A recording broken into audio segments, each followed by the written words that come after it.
Snack bergambar Kaesang bakal ditarik dari Garuda, Dr. Pandu Riono sebut ganti saja dengan Gozali Everyday.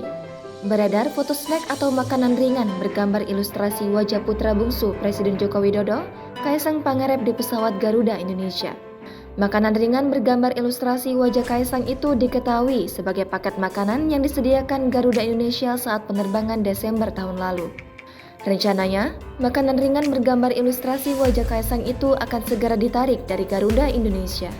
Menanggapi hal ini, epidemiologi Dr. Pandu Riono angkat bicara.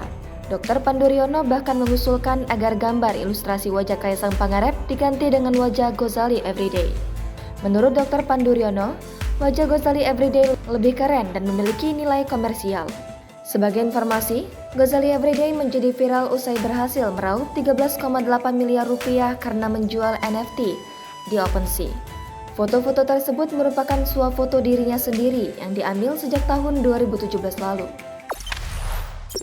Jangan lupa subscribe, share, komen, dan like ya!